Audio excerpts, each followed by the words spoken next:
Ugly Duckling Oboes is dedicated to the development of young oboe players. They provide quality handmade oboe reeds, private lessons, and high-quality oboe sales, rentals, and consignments. The oboes that they rent are conservatory mechanism oboes that include the left-hand F key and low B flat key. All are maintained by oboe-specific technicians. In-person lessons are available, as well as virtual lessons for students who live outside the geographic area or have transportation and scheduling challenges. They also offer online college audition coaching for high school juniors and seniors who plan to audition to be music majors.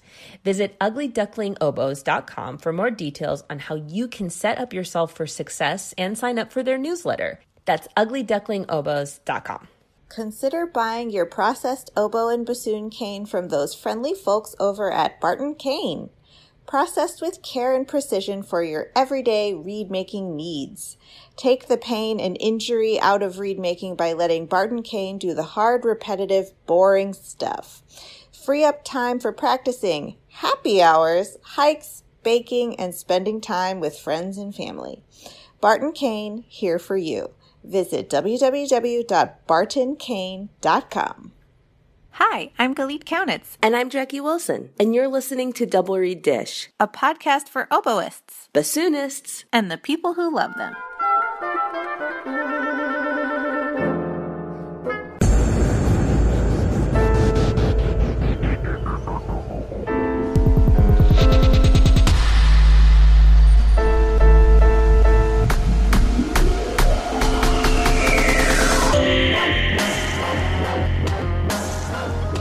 Galit, long time no see.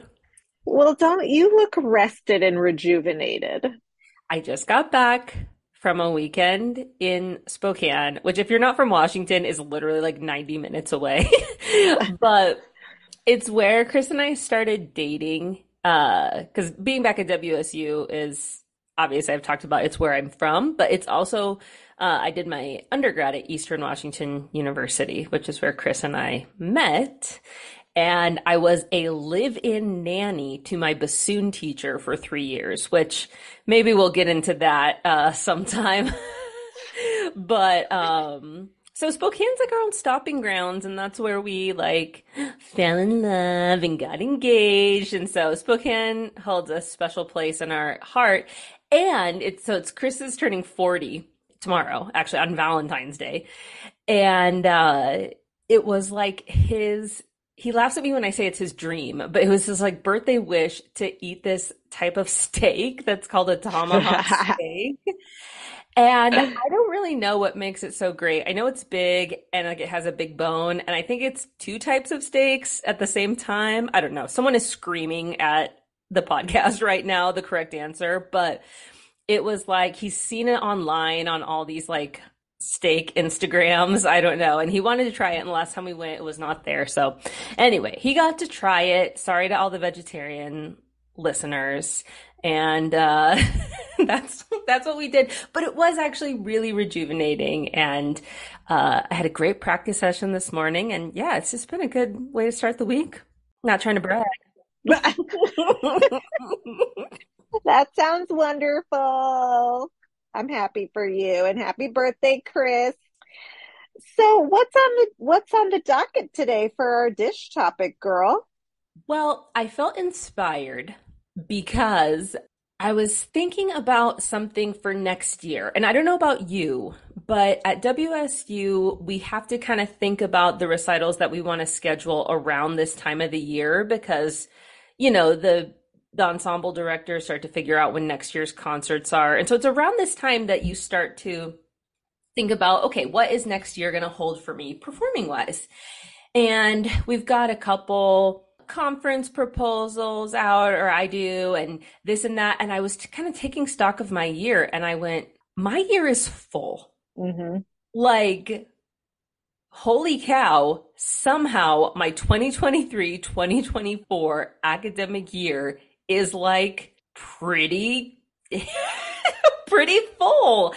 And I have been trying, and I know I've spoken about it on the podcast before, but I've been trying to keep in mind that I never know when to say when. and Mhm. that opportunities will come on my plate and I will go, yes, that all sounds fabulous, but I will never leave room on the plate for something new and cool to descend. And when it Mhm. does, inevitably I want to create space for it and I start to feel overwhelmed and burned out and all of those things that if I had just kept in mind, like you don't have to cram everything in, Jackie, like leave some space. And so anyway, I'm super excited about everything that's happening this year, but just kind of realizing how much I had already said yes to when I had already purposed to say no made me go, Mhm. we should talk about this on the podcast because if I'm struggling with it, probably others are too, or maybe I can learn from lessons that others have learned. So I don't know if you have any thoughts on this Well, topic. I don't know if I have any advice to offer because I'm a perpetuator of yes, yes, I'd love to do that. Yes, I'd love to do that. Yes, I'd love to do that. Find myself completely underwater. It's really hard. I mean, especially when we love what we do, and you're like, yeah, of course I want to play that repertoire. Yeah, of course I want to play with that person. Yes, of course I want to, have this cool experience and that cool experience. And then all of a sudden you look at your calendar, you're like, I really don't know how I'm going to do that. Yeah. And even like sometimes I'll find like, oh, the hours and the days wise, it's fine. But repertoire wise, just wrapping myself around this many pieces. And sometimes I'll say yes and everything will be fine, but like a friend will be like, okay, and so like, do you want to come over for a barbecue? And I'll be like, I don't have time for a barbecue. I've got to prepare for this and that. And like, I maybe have time for all my professional engagements, but I didn't leave time to stop and smell the roses at all, you know?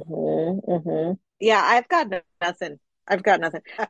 Yeah, in terms of consequences of saying no, I don't think that I have had like I don't think I have ever had something horrible happen because I've said no to something.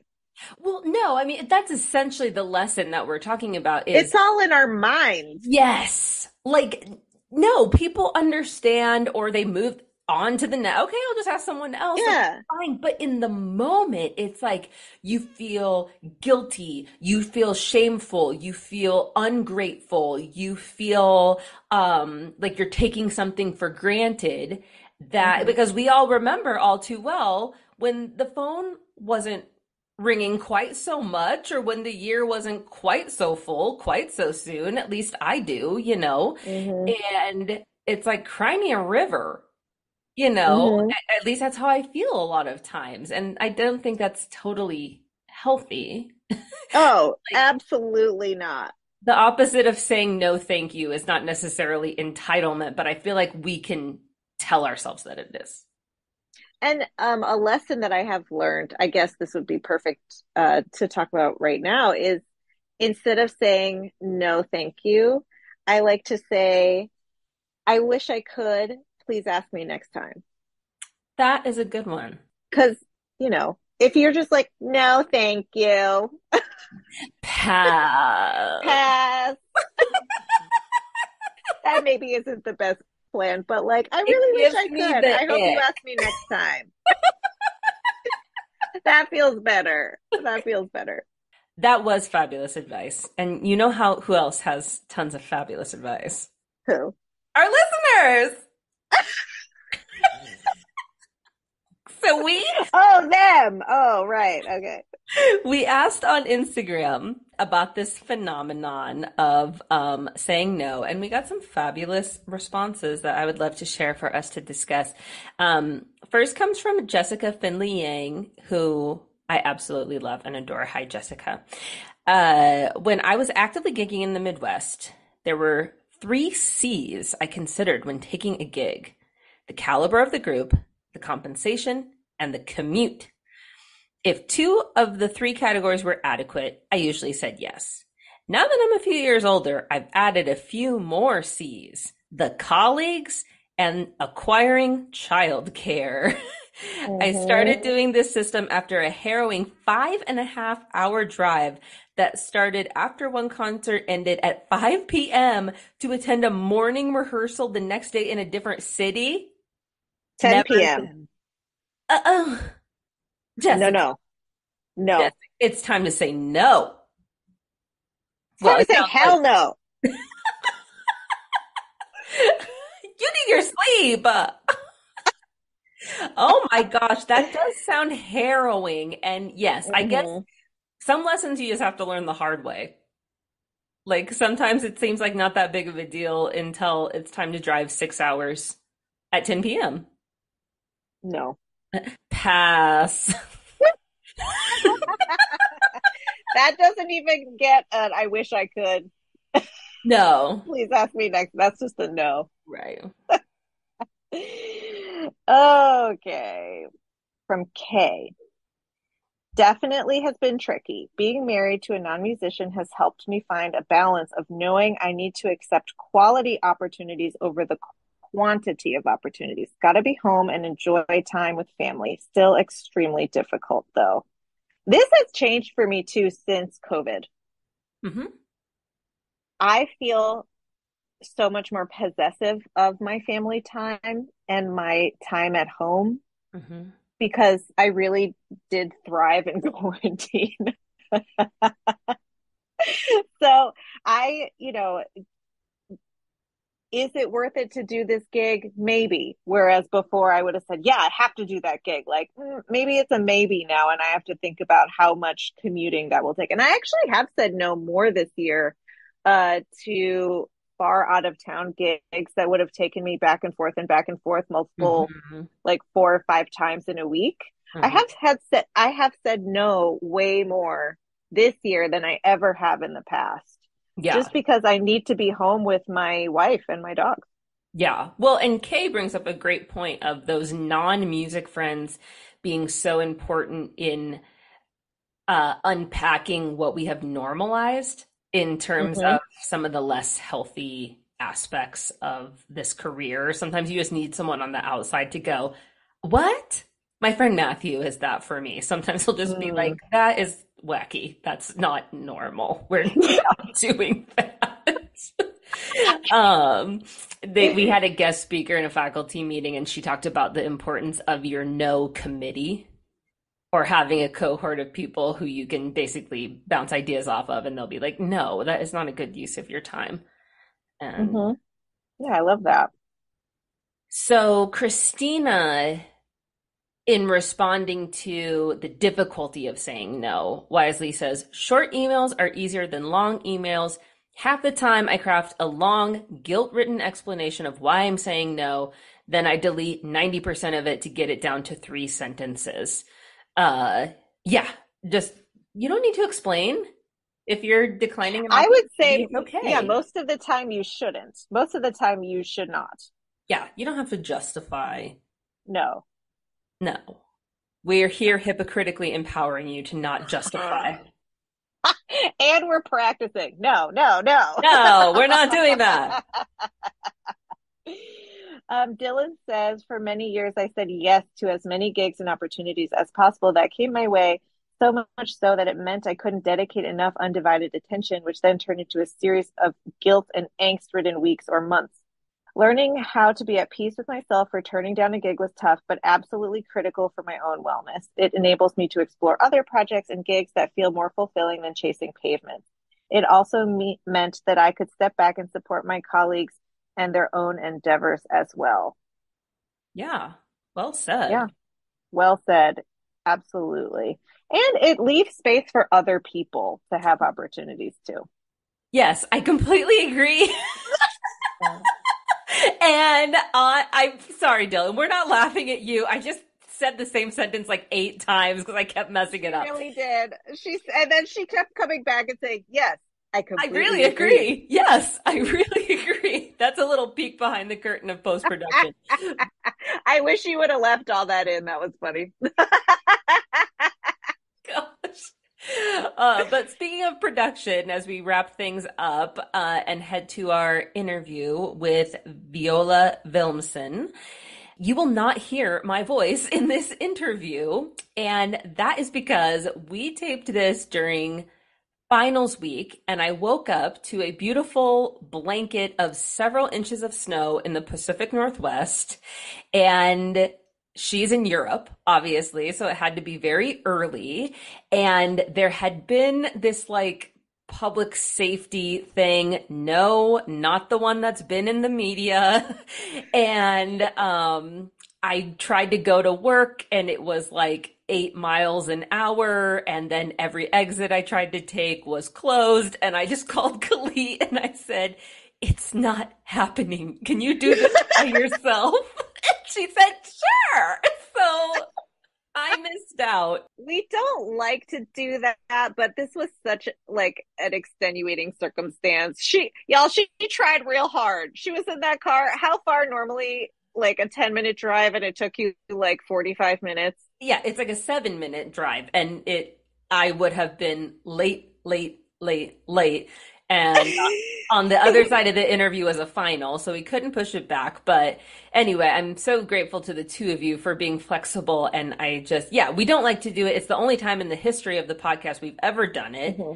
Even when Steve Vaki only had your voice, but that's because I was sick, so I didn't talk, but I was there. She was there, y'all. She was there. I was there. But so yes, please forgive my absence. Blame winter weather and logistics. I don't know. Well, we had a good time without you. Well, yeah, let's get to it.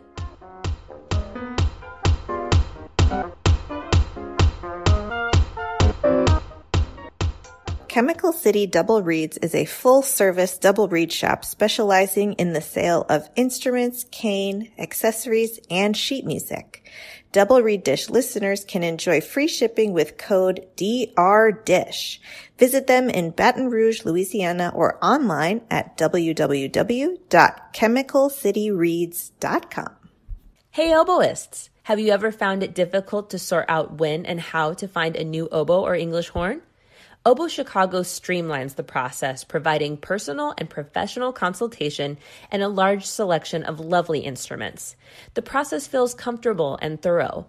Selection includes Effleuré of Paris, Howarth of London, Covey oboes, and Fox products.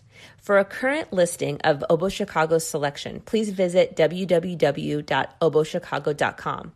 For a credit of $100 towards shipping, mention Double Reed Dish when you call or email Shauna. That's oboechicago.com.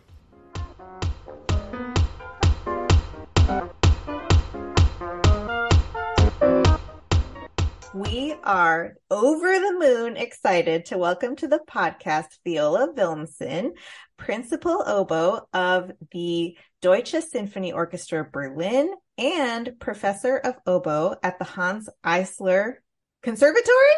No, I screwed it up. No, that's perfect. Hochschule. Okay. In German, it's Hochschule, so I don't know what it is. Conservatory, maybe. School of music. Cool. Yeah. Thank you very much.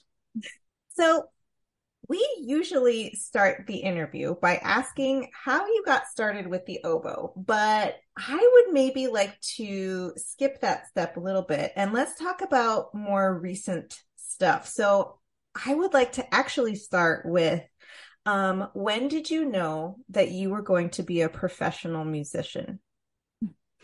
Yeah, so actually I knew it already quite soon.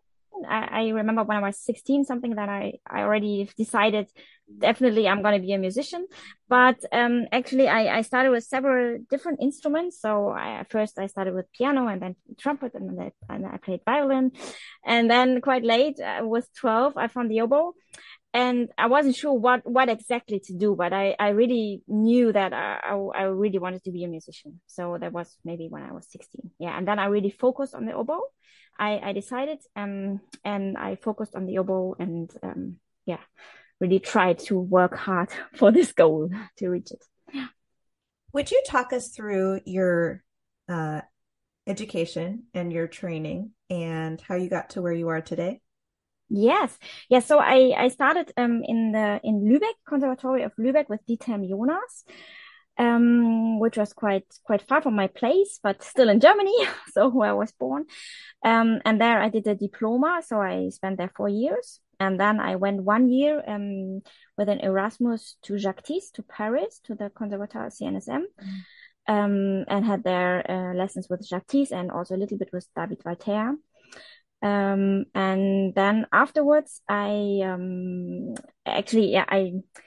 directly afterwards, I I won the Sony competition, the Sony oboe competition in 2009, and this was really the beginning of where everything just went quite naturally. I got right away my first job in the orchestra at the Opera House in Berlin, the Deutsche Oper Berlin. I got the principal oboe there when I was quite young. And then I decided to take a master with Dominik Wollenweber at the Hanns Eisler Hochschule in Berlin. So then I did a master during my first job, my first position. Yeah, that was it. So I would say that I was quite lucky to have three really fantastic teachers, three really different teachers, also with the style. So I had a German system a little bit, and also French, and so I was really lucky to have all this input, and yeah, I was really happy to get this chance. There's so much in there I want to ask you about. But first, I want to ask you about what were the differences between studying in Germany and studying in France, and maybe what are the skills that you took away from both traditions?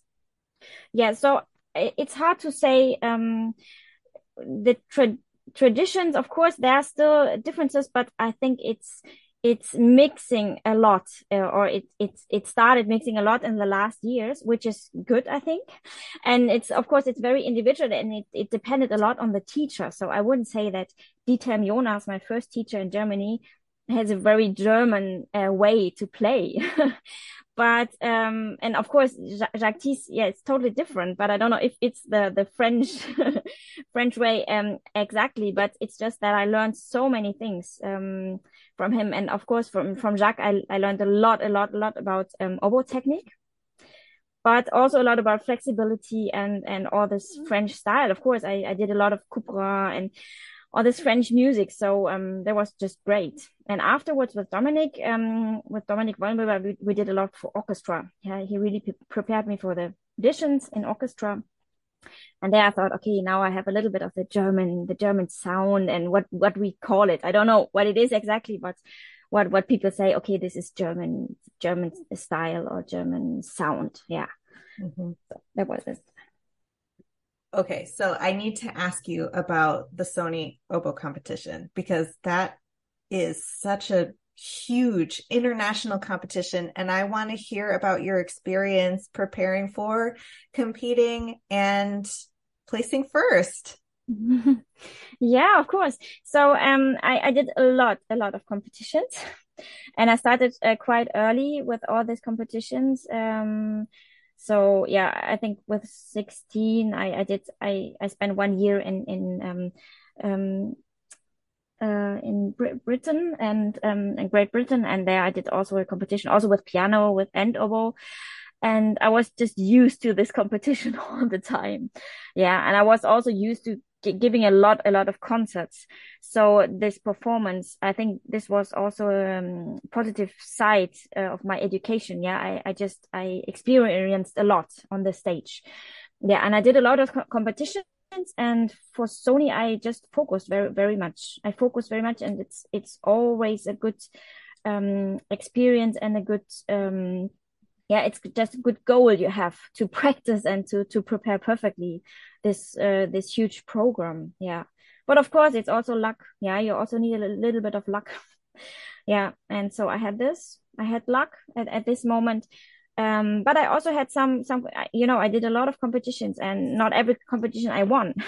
So afterwards, for example, I thought, okay, I do another one and another one, but I already had my job at the orchestra, which was a lot to play. So it's a big opera house in Berlin, and we play nearly one opera every night, another one. So, and big stuff like Strauss and Wagner and exhausting stuff, and I tried to prepare besides some competitions, and it didn't work out. So I also had some experiences where I thought, oh shit, what did I do? And all this energy, it's so much energy to prepare for such a big competition, and yeah, it costs you a lot. But I would just say I'm lucky that I didn't give up and that I just continued. That's a really good point, because I think a lot of people view, myself included, it's this toxic view of progress as linear, and it's just going to keep getting better and better and better and better. In a way it does, but it's never the way that you expect. So Exactly. your story about, winning this massive international oboe competition and then having to balance your full-time job and preparing for other competitions and having to, in the end, you have to sacrifice something, and it changes kind of your view of, or at least it changes my view of my place in the world and, what I am able to actually do in 24 hours. Can you talk to us a little bit about that, about, adjusting to having to settle in a job and kind of letting go of some of these other ambitions that you may have had? Yes, of course. Yeah, it's a good point. Yeah, I also thought about wow, what would have happened if I didn't won this orchestral job as early? Then I would have had the chance to do maybe other things aside. But at this point now where I am, I think it was exactly the right thing. And this is also one thing I can just tell my students. I would recommend just to be patient. And because, yeah, I remember that time when I was studying that I always thought, oh my God, I wish I have so many doubts and I really wish to have a good job and in a good orchestra and I want that and this and now it's all yeah I reached it. I reached what I was wishing for. I mean, I'm very lucky, but yeah, it all worked out, but I had to be patient also. Mm-hmm. Yeah, and I think that a development, it's never that you just get better and better. Of course, there are also it also goes down a little bit sometimes. Yeah, it's natural. We're not machines, and we're musicians, and this is good. And this is good that we are sensitive and that we also have bad days, and it's totally natural. I also think as a teacher, it's okay. Sometimes I think, oh shit, I didn't when I play before my students, then I think, oh, that wasn't good. Yeah, but sometimes it's also not that bad for the students that they see, okay, um, I'm also struggling because this is hard. It's just natural that we have to work for our goals. Yeah, we have to work hard, and it's not that easy sometimes. So this is totally natural, I think. Yeah, and the idea that we strive for perfection, but we're only human. I mean, it's so painful. Exactly. Yeah. Yeah. Humanity is so painful. Can you tell us about the day of winning the Sony competition? What was that day like? Oh, there was, yeah, I can't tell. You don't remember? It was a blur. No, I remember, but it was just crazy. Yeah, it was incredible.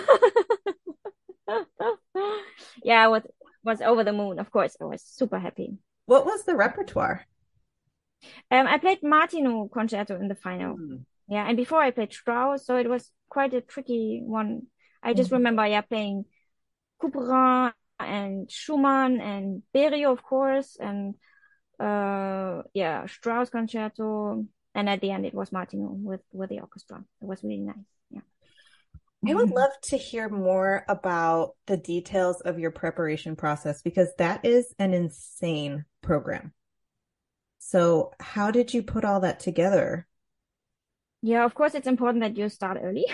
That you start in time, not 3 months before the competition. So, and then I always recommend my students to do a real planning for just, yeah, weeks. And you just write down, okay, in this week I do this. It's quite complicated because you have to be, yeah, work on pieces parallel. You can't do it just one piece and then afterwards another one. It's just not possible. And you have to try to get a good plan. Be organized and make a good planning for you for the preparation for the competition and start early enough. And then of course the experience is super important. Yeah, so that you had the chance to play the final piece with orchestra before. Yeah, so this is so important because in this situation it's so difficult and so different as well. So it's really good that when you have the chance to organize and plan in advance. This is really important. Yeah. Do you do anything special for preparing your mind for this kind of high pressure performance? Yeah. Of course, I had some years to experiment what works, and for the last years, I just found out that I have a little planning for me. So I try to count back from the moment of the concert starts or the whatever. So, and then I count back and I just count, okay, how many minutes do I need to go on stage to be calm? How many minutes before that? So maybe when the concert starts at 8, so 10 before 8, I be already prepared and totally able to play. So my reed is good, my oboe, everything is prepared. So 10 minutes before that, maybe I plan some time to go to the toilet or get dressed. I don't know what else. Yeah. And then if I have some time before, if I'm there in advance, then I do a little meditation, something, or a little breathing exercise. Something to calm me down if I'm getting nervous. Yeah. So there I found out that it's quite good to do some breathing exercises and just a little bit of time for myself to sit down somewhere, close my eyes, and just try to feel and be with myself. Yeah, this is good. But I try really to plan it quite good in time, so that because it doesn't help if later on you get stressed because now you have to go on stage quick. It doesn't help. So it has to be very good organized before. Yeah. So, and as you know, my husband is a yoga teacher, so he taught me a little bit of meditation and some yoga moves which can help quite good before a concert to calm down. And then it's a lot about joy. Actually, it's a lot about looking forward to it, because it's the main subject why we go on stage. It's it's because we love what we do, or I hope so. we should love most of the time. Yeah, most of the time, exactly.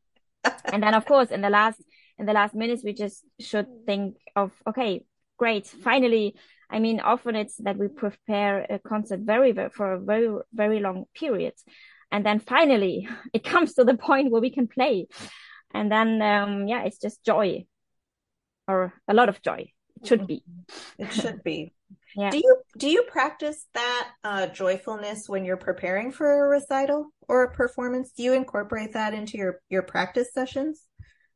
No, I wouldn't say that. No, not really. Okay. But what I think is good to practice, what I experience as well with my students, is that we practice a little bit going on stage, because this is sometimes a thing we don't know, or we don't realize how we go on stage, and this also has a big impact on our playing. I think not only on how the audience sees us, but also how we feel. Because when we go on stage self-confident and with joy, then we'll also play better and we'll feel better, more self-confident.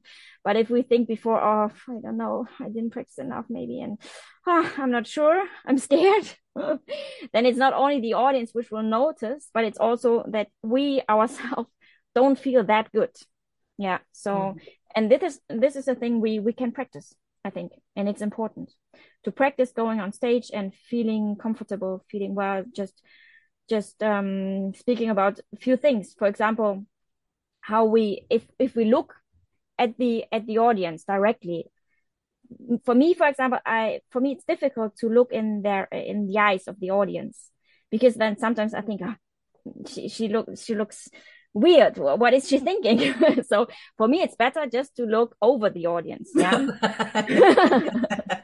and look at the end of the hall, yeah, and stay a little bit with me. For some people, it's the other way around. I don't know. You have to find out individually what suits you. but these are just some things we can try to find out before the situation. That's a really good point. And, performance anxiety for me is, you're right, so intertwined with the unknown. I don't know how this hall is going to sound. I don't know how the audience is going to react. I don't know the layout of the stage. I don't know where to stand. Da, da, da, da, da. So, actually preparing for the non-musical parts of the performance seems like a really great strategy to just be so grounding. Yeah, exactly. It definitely helps. Yeah, then you can already fix some things which are in advance, and not everything on the stage. Yeah. Yeah. Do you find that there has been a difference in the way that you prepare for an orchestral audition than for a soloistic competition? Yeah, maybe a little. Yeah, a little difference, maybe. Yeah. For orchestra, I would say, yeah, the first 3 minutes count so much. So it's also very important how you get into the hall. Yeah, and the whole orchestra sits there and watches you. But of course, for orchestra, we say it really has to be perfect, so that you have any chance, because there are maybe 20 others or more. And for a solo concert, of course, it's a little bit different. Yeah, I would say, but I wouldn't change. I mean, I wouldn't change so much playing. Some people say, okay, Mozart concerto, for the audition you play like this, and for a solo concerto you can play a bit more free or whatever.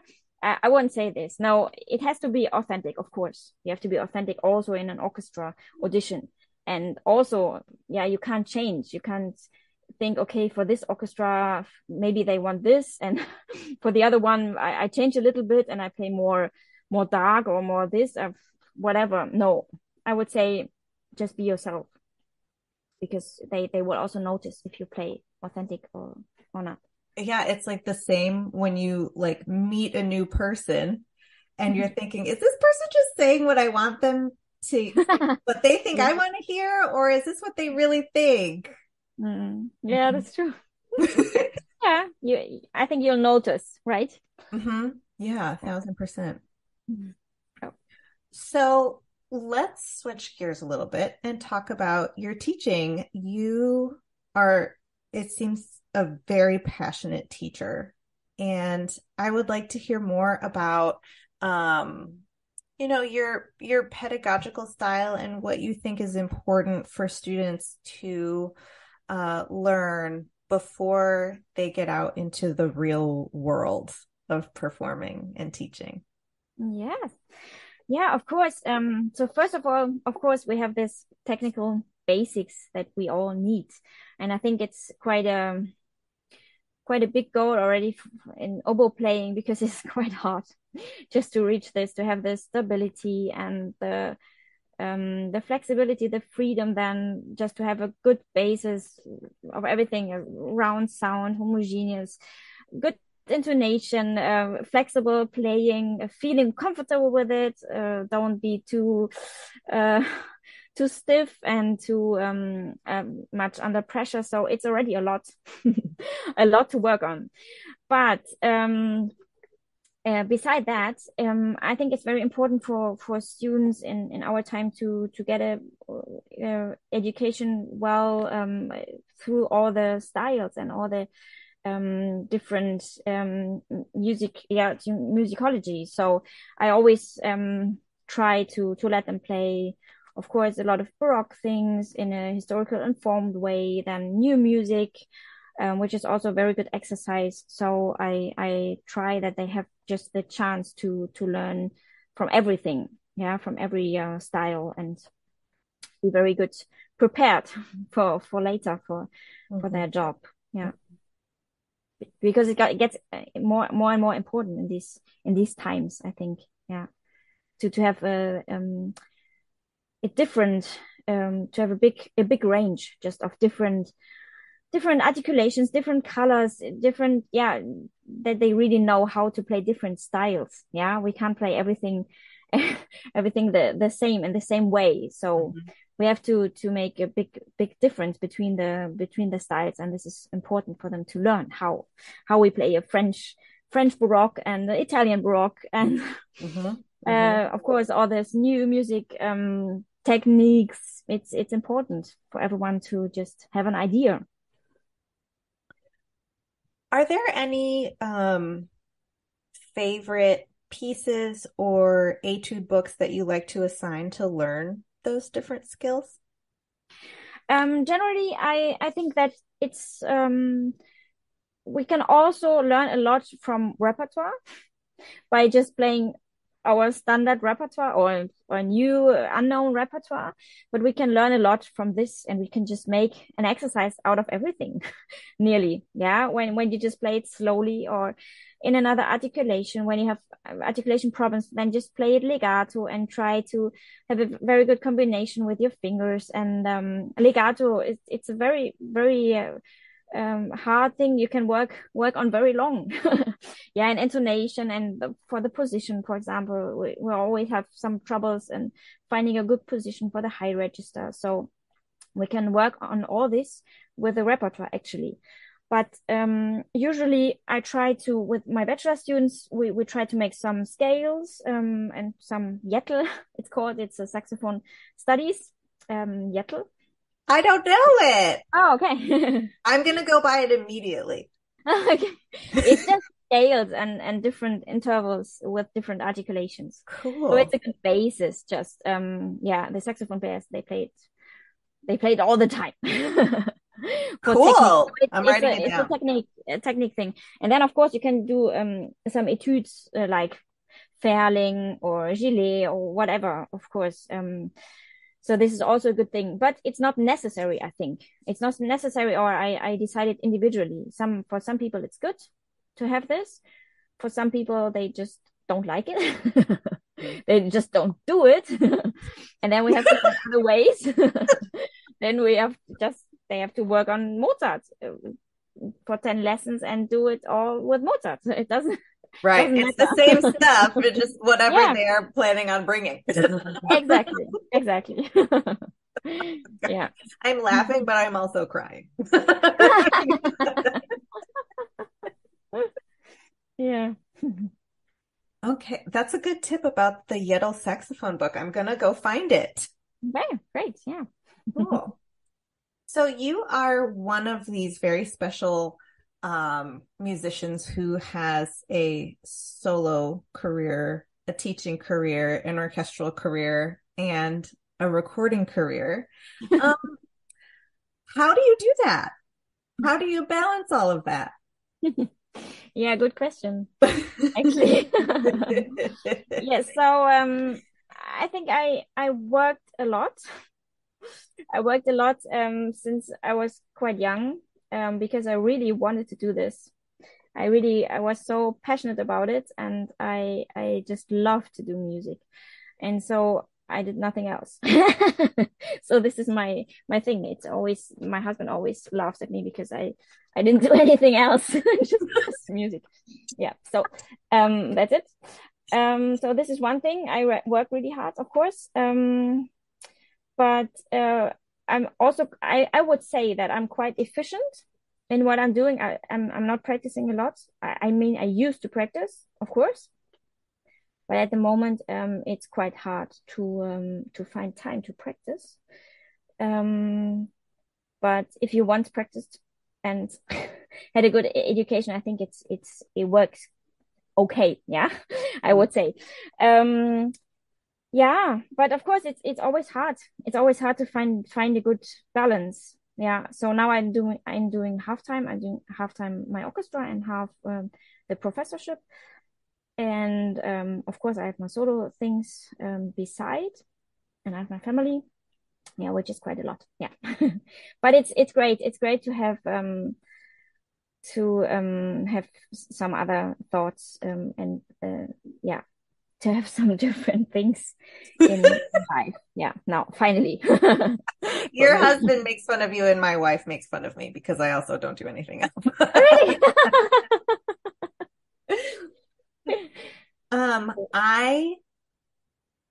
adore your recording of the Pavel Haas suite and the Hans Gall sonata and the Slavitsky. That recording, Slavitsky, sorry, it's Slavitsky, right?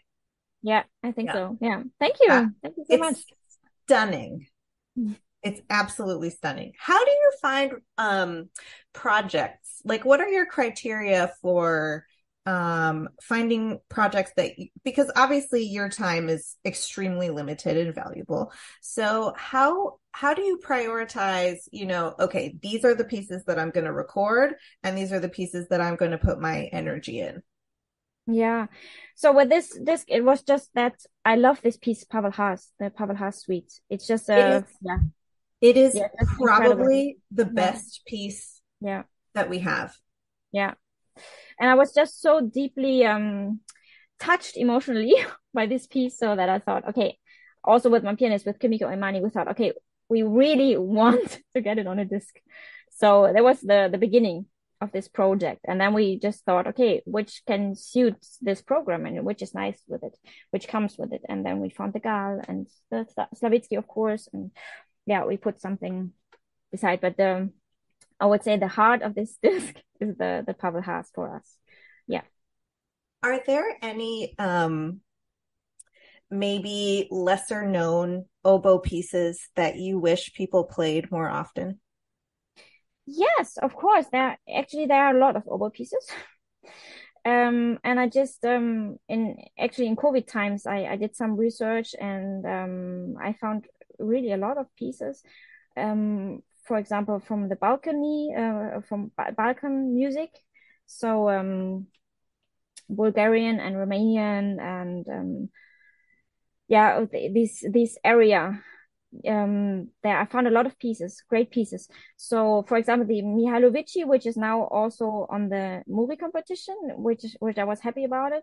So there are a lot of pieces, which people don't know, and but this is maybe in the next project. So Keep it. Don't tell us yet. Don't tell us. Keep us on the hook. Well, I can't wait to hear your next project because that is so exciting. I love discovering new pieces. We should all know. Yeah, that's great because it's really a shame. We're not an instrument where we have plenty and too many things, but there are some people, some pieces we don't know, or we know but we don't play. So, for example, the Grand Val concerto I played last summer at IDRS. Yeah, I think it's really such a beautiful concerto, but nobody plays it, nobody knows it. So This is really a shame. Yeah, right. We should do it more often. So you earlier mentioned when we were talking about balance, you mentioned your family and you are also a mom. So I would love to hear more about your experience being an oboist and a mom and how you merge those two worlds together. Yeah, as I already said, I'm very efficient. So, and you have to be very efficient because otherwise it wouldn't work. So, I have 2 kids and then a third one on the way. So at the moment, it changes a lot. It changed already a lot my life. But of course it's very fulfilling and it's just great to have this. You need to be efficient and very organized, I think, to manage. Mm-hmm. Yeah, and you have to, of course, I wouldn't be able to do it all alone, so I have a lot of support.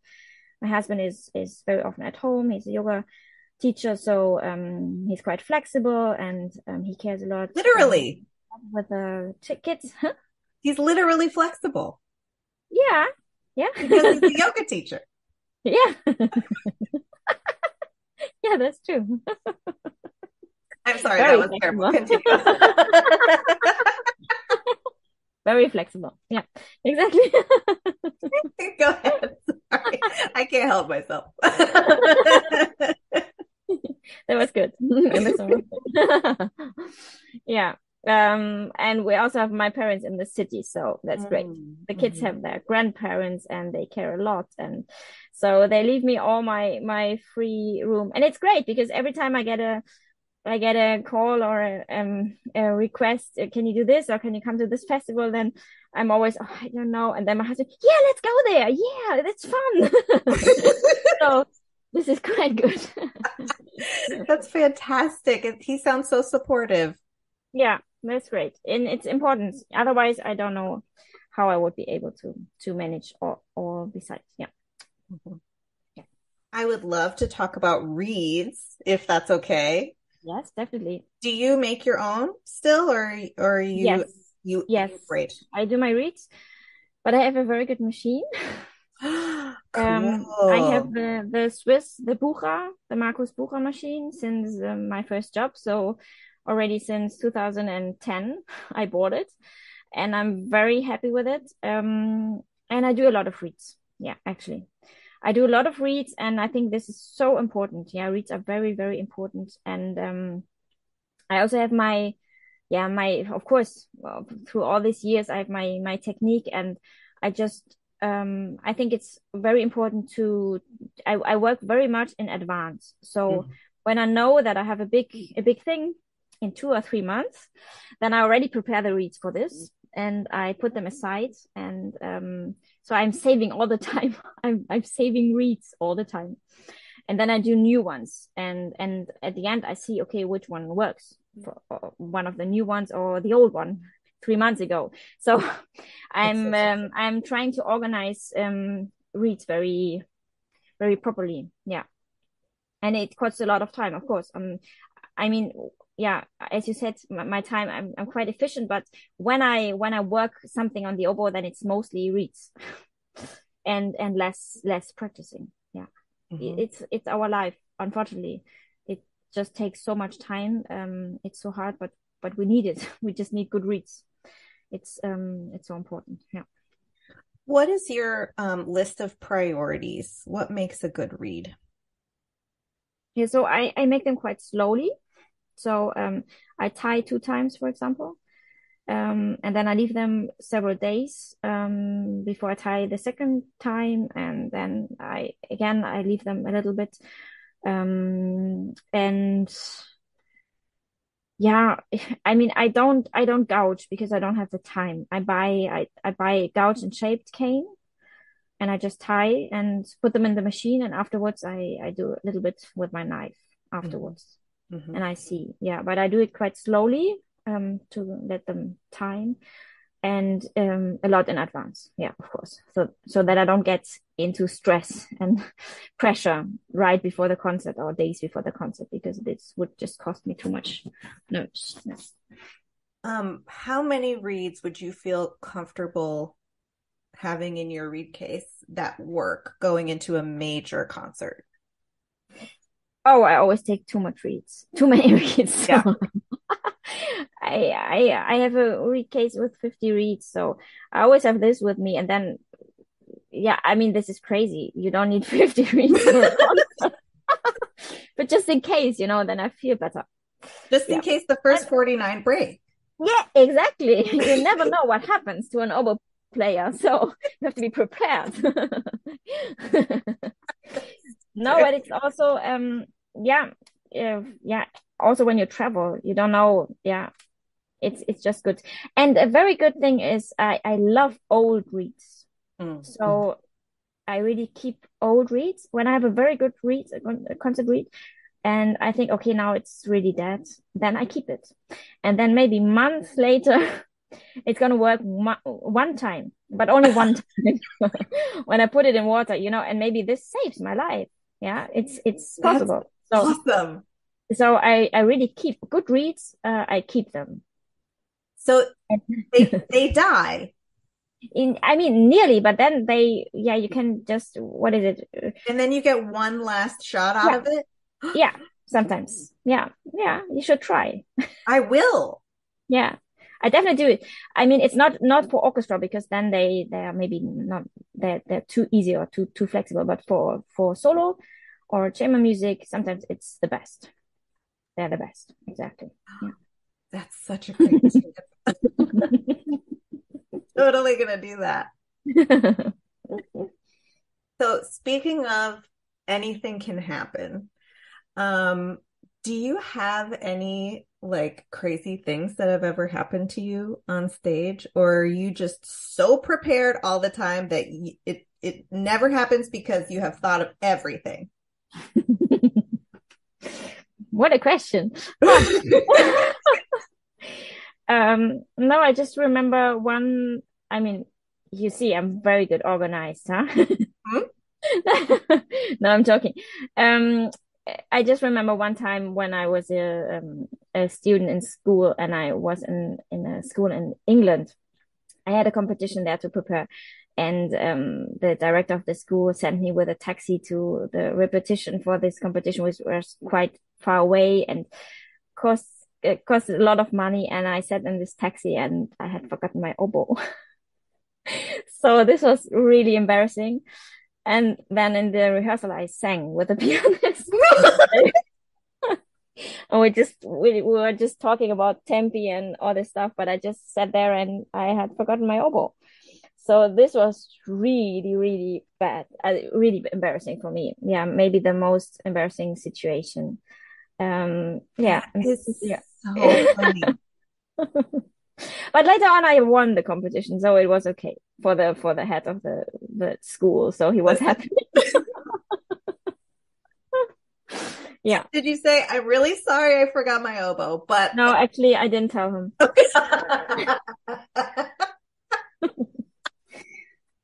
just said, yeah, the rehearsal went very well. Oh, good. Yeah. Yeah, it worked out. So at least at the end. That's amazing. Thank you for sharing that. Don't tell him, okay? Okay. Your secret's safe with me. Can you tell us of that was fantastic. That was a fantastic, embarrassing memory. Is there a special performance in a good way that you would like to share a memory of with us? I mean, yeah, as I already said, the last summer was quite exciting for me because it was playing at IDRS, this Grünwald concerto. I really enjoyed it. It was a little bit like an adventure for me because it was my first time in the US. So I was really excited. Yeah.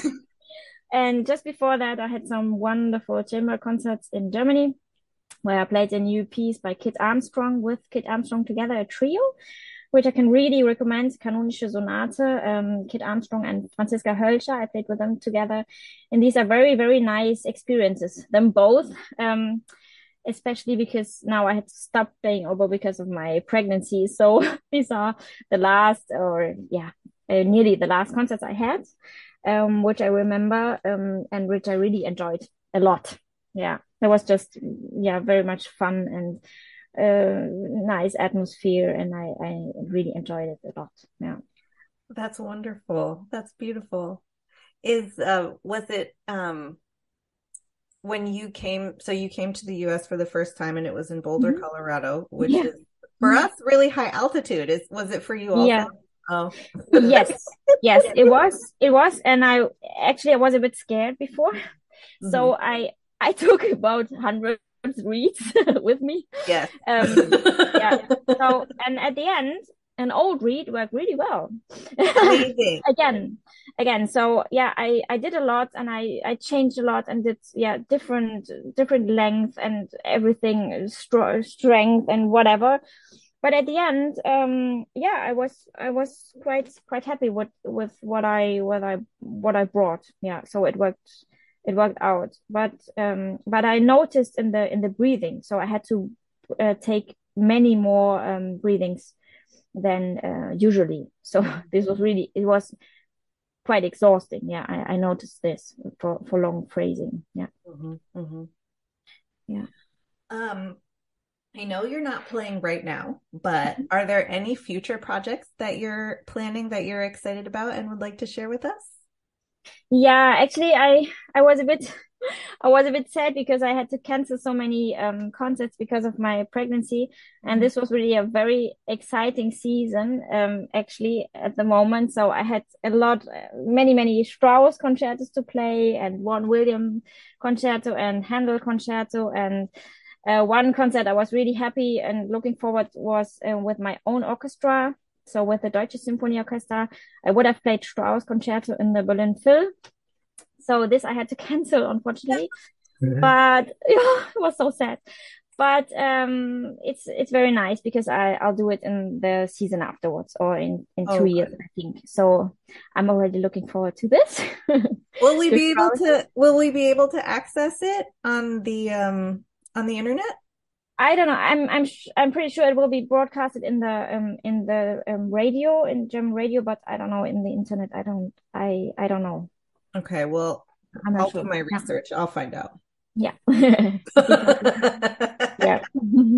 Well, that's so exciting. Yeah. Yeah. But for the moment it's really pretty different situation for me. So I think nobody of us musicians we were used to play our instruments just day by day, and since many years since we're very little. And so this is really crazy for me now, that I just had to stop playing, and so I needed some weeks to get over it. Yeah, but I'm really lucky that I have my students and I can teach. So I'm teaching a lot at the moment, and it feels quite good. I'm really looking forward to play again after I have my baby, and so maybe it's also healthy to have a little break in between. Yeah. So our favorite last question to ask is, what is the advice that you would give to a young musician who aspires to have a career like yours? Yeah, good question. I think I already talked about it a little bit before. Yeah, for myself, I thought, okay, I was too often in doubt, or too scared, and always thought, okay, or how is it gonna work out? Or when I had when I had a disappointment, yeah, when something didn't work out that way I wanted it, because we talked about this development, it's not straight. Yeah. Then sometimes I was just too disappointed. Yeah. But you just have to keep going, work hard, and stay focused, and yeah, live for your dream and for your goal, and really work for it, and be confident. Yeah. It's I think going on stage and playing as a musician, it's a lot about also mental health and well-being and feeling comfortable, and we have to do a lot for it. We have to work for it to have this self-confidence. So this is not easy, and therefore it's really important to work hard also for this. Not only oboe playing, it's also, as I experienced in my life, it's not everything. Yeah, you also have to work on the other things. It's also important, because for me the most important thing for example, when I'm sitting in the orchestra and in the Berlin Phil, and I'm accompanying incredible soloist in the orchestra, that I always thought, for example, the last really very very touching moment was when we played with Lars Vogt, an incredible pianist who just passed away very tragically, and I thought I was so touched because he was just opening all his he was opening himself to the audience just so directly. Yeah, there was no curtain, nothing between. It was just giving everything he had and everything. So I had the impression, okay, now I know everything about him. And this is I think what makes us a musician, so that we just let the audience see and hear what's inside. Yeah. That's wonderful. Viola, thank you so much for doing this. You are such an amazing person, and I feel so inspired right now. We really, really appreciate. Thank you for joining us on Double Reed Dish for the last hour. Thank you. It was a pleasure.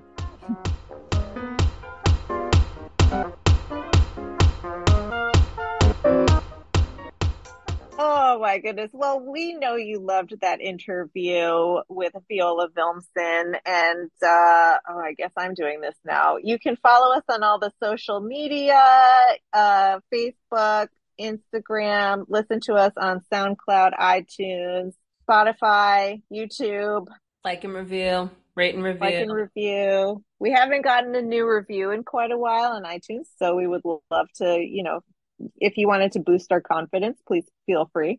5 stars only. And Jackie, it's time to end this nerd parade. Go make reads. I agree.